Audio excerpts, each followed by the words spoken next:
We've got Bob Murphy speaking next. Bob has already spoken to us on a few occasions.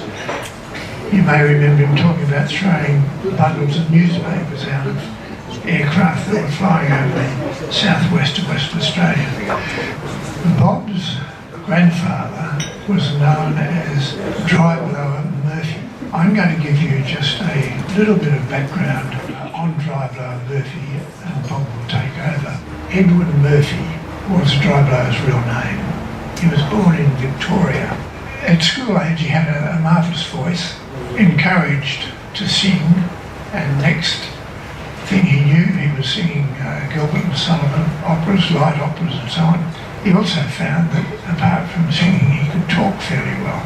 He then decided that what he would do would be to get into the gold rush. So in about 1890 or thereabouts, he came to Western Australia and walked all the way to Coolgardie. Kalgoorlie hadn't been set up by that stage. So in Coolgardie, he was well met by people because he was good at singing. Singing was a means of communication in those days. Social functions were all about that sort of thing.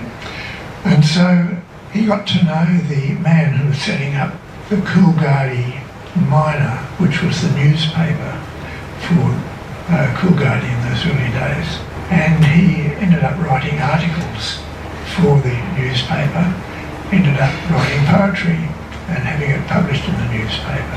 One of his friends took one of his poems and sent it to the Bulletin in Sydney. His friend signed the bottom of it, which was Dryblower's first use of the name. And so the Bulletin published this poem with Dryblower at the bottom of it. That took off. Dryblower became a common name and person around the place. He came to Perth, worked for a number of newspapers, and eventually worked for the Sunday Times and provided a weekly service for that. I don't know whether any of you have heard a dolly pot or getting dollied up. Dollied up doesn't mean getting dressed up. Dollied up means getting pummeled. And that's what the miners used to do, or the prospectors used to do, with their rocks, with a trace of gold in them. They'd put them into a dolly pot like that. That was the pot, and this was the dolly, which they'd start to pound the rocks with. They'd break it down to pretty much dust. And then they'd put it into a pan like this and drop it into another pan down below. The gold having the greater density would plummet down, and the fine dust would be blown away in the gentle breeze.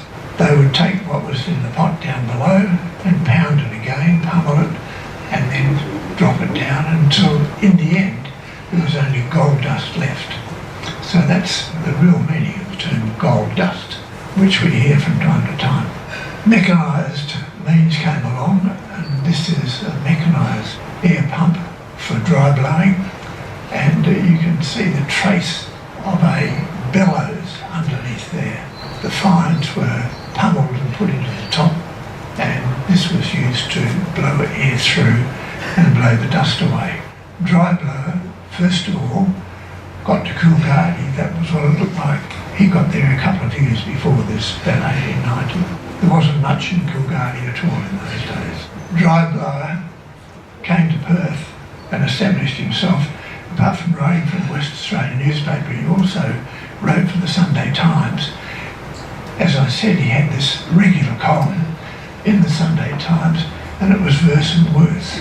He wrote poetry about common day things, about people, about local events, and a lot of people here would have been around some years ago, to remember that if a lot of people bought the daily news here, they'd look at the headlines and turn it over and read Kerwin Wood's a column on the back.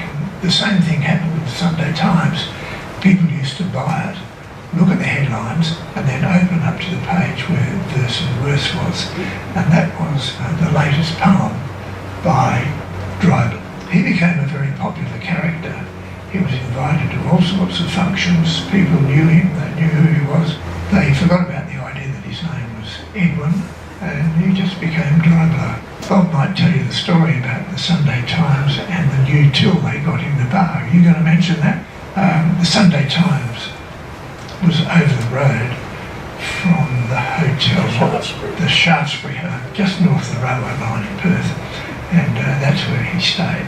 Bob, how about you take over from there? I've given the background. I think a bit of history which should be retained and looked at. But Dry Blow Murphy, unfortunately I inherited none of his qualities, but he was very well known, and in doing so he used to knock around with the bishop and the chief of police and that, and he could get away with things then that you wouldn't have a chance of getting away with today, you know. But in one instance, he was 30 years he stayed in the Shaftesbury Hotel, and he virtually ran the place. He was so well known, and they bought a new cash register, and he was upstairs, and this is absolutely true, and my father and my uncles have told me this story.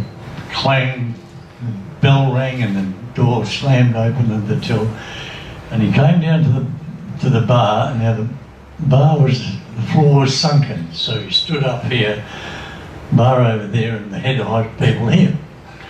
Said to the barman, that's it, no more. Leave the door open. Went back upstairs, bang, came down again. He said, I told you, leave it upstairs, clang. Came down, bar full of people, 45 Colt pistol, boom, boom, boom. Blew the cash register to pieces, went back upstairs, and not a word was said about it. Not a word. That's the sort of thing he'd do, you know. But in those days, the Sunday Times was the leading paper. It's not now, but it was then. And he was pretty well high up in the...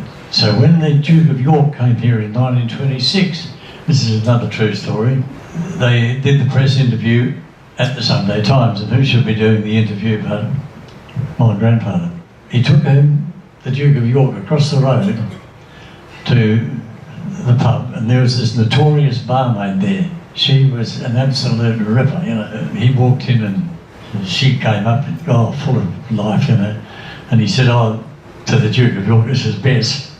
And Bessie said, this is the Duke of York. And she said, yeah, I'm the Queen of Sheba.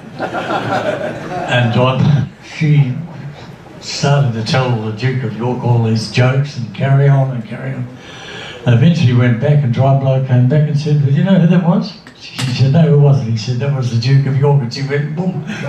He was so well known. He had a row with a guy at the Grosvenor.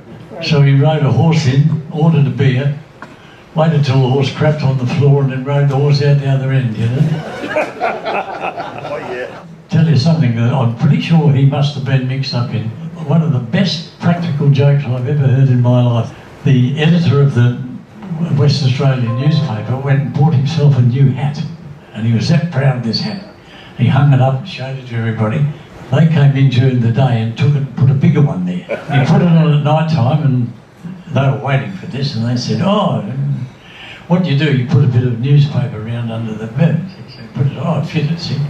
So he came back next morning, they took the big hat, put this paper in the small hat, put it on that night because it didn't fit. So they took the paper out and fitted, came back next morning and they had the big one there again, didn't fit for 3 or 4 days, and then he went to the doctor to find out why his head was... I think that's an absolute ripper, you know. This is a book of verse he wrote. It's topical of the times, and if you read it today, it wouldn't mean anything to anybody. He died in 1939 when I was 5 years old. So I'll conclude that. I hope you enjoyed just that short talk. Thank you. Yeah, I won the flight in the electric aeroplane, and lasted well over 40 minutes, and it was absolutely astounding. The comfort of the aircraft and the way it flies. I flew it. I didn't do the takeoff or the landing, but I think the takeoff wasn't much longer than the length of this room, and I'm not kidding. With the full flaperons and what have you. And it's just so lovely to fly. But what amazed me was, we flew up and down the coast, and I think we were flying around about 95, 100 knots.